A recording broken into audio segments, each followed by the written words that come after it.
Silakan Mbak Tali, Pak Kapolda 14 menit, Mbak Rahayu mungkin 14 menit juga. Silakan Mbak. Terima kasih pimpinan. Assalamualaikum warahmatullahi wabarakatuh. Shalom, Om Swastiastu, Sukihotu, salam sejahtera bagi kita semua, pimpinan, Bapak Ketua dan para Wakil Ketua, para anggota Komisi 3 yang saya hormati dan saya banggakan. Izin saya memperkenalkan diri terlebih dahulu bersama dengan rekan-rekan saya yang hadir pada siang hari ini. Saya Rahayu Saraswati Joyo Hadikusumo, anggota DPR RI fraksi Partai Gerindra dari Dapil Jakarta 3, saat ini juga menjabat sebagai Wakil Ketua Komisi 7 di DPR RI periode 2024-2029. Namun seperti tadi yang disampaikan oleh Bapak Ketua Komisi, saya hadir pada hari ini bukan hanya sebagai anggota DPR RI yang mewakili rakyat Indonesia, tapi juga saya hadir di sini sebagai Ketua Jaringan Nasional Anti Tindak Pidana Perdagangan Orang. Saya tidak akan terlalu panjang lebar karena nanti saya akan serahkan kepada rekan saya yang merupakan Ketua Harian Jaringan Nasional Anti TPPO.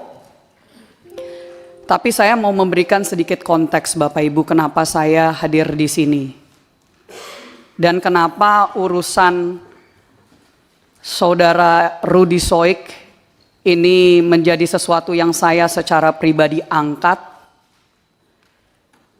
Karena penting untuk konteks ini. Yang pertama, saya mohon izin juga kepada yang saya hormati tentunya jajaran dari Polda NTT. Izin Pak Kapolda dan Bapak-Bapak sekalian, mungkin Bapak tidak begitu mengenal. Tadi saya mendengar di awal Bapak tidak begitu mengenal Saudara Ibda Rudy Soik. Saya sudah mengenal beliau bertahun-tahun. Awal mulanya saya ini sebenarnya sebagai aktivis anti perdagangan orang sebelum saya menjadi anggota DPR. Karena saya mendirikan Yayasan Parinama Asta dari tahun 2012. Saya menjadi anggota DPR RI pertama kali 2014. Saya memulai perjuangan melawan perdagangan orang dari tahun 2009.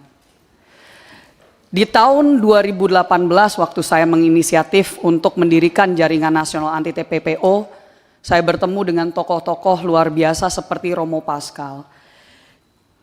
Jadi Bapak Ibu sekalian, kami hadir di sini juga bersama dengan yang bersangkutan langsung. Selain dari Romo Pascal, ada Ibda Rudy Soik yang duduk di sebelah kanan bersama dengan istri beliau,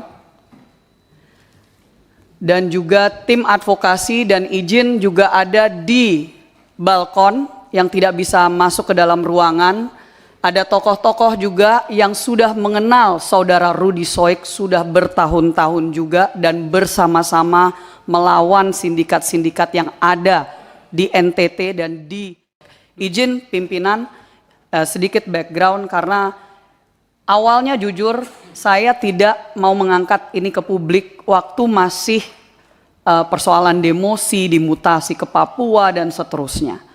Tapi pada saat sudah ada penjatuhan hukuman pemberhentian secara tidak hormat dengan landasan-landasan yang kami siap untuk memberikan penjelasan, ini sebenarnya saya sangat menyayangkan bahwa hal seperti ini harus diangkat sampai ke level DPR RI di pusat Komisi 3 yang padahal ini sesuatu yang kalau misalkan sudah betul-betul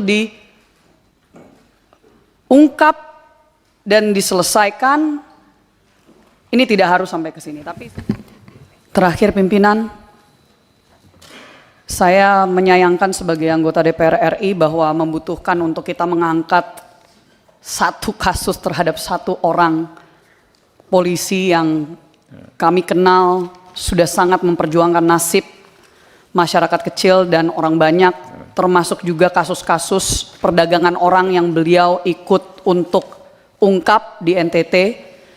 Saya juga ingin meng-highlight bahwa di sini kami kembali lagi, mari kita fokus bahwa utamanya yang harus dikejar adalah mafia. Adalah mafia BBM, adalah mafia TPPO.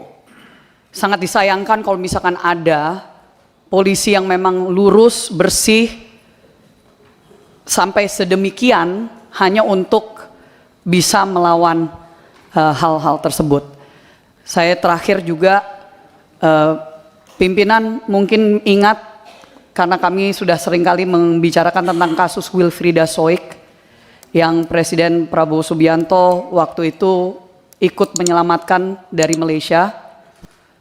Kenapa Rudy Soik ini sangat peduli tentang persoalan seperti perdagangan orang, nama belakangnya sama, mereka masih saudara pimpinan. Jadi itulah kenapa kami akhirnya waktu dulu itu bisa bertemu, dan itu kenapa kami mengenal beliau baik, dan mohon untuk ini bisa dikembalikan ke jalurnya, yaitu mari kita fokus untuk memberantas mafia BBM. Karena justru ini diangkat, saya mendapatkan laporan tadi pagi dari NTT, dari masyarakat di sana, rupanya sejak kasus ini diangkat tiba-tiba BBM-nya jadi lancar. Ya, jadi ini mohon izin laporan langsung dari masyarakat, dan sekali lagi terima kasih atas waktunya pimpinan dan anggota sekalian. Wassalamualaikum warahmatullahi wabarakatuh. Waalaikumsalam warahmatullahi wabarakatuh. Terima kasih Mbak Rahayu Saraswati dan Romo Pascal.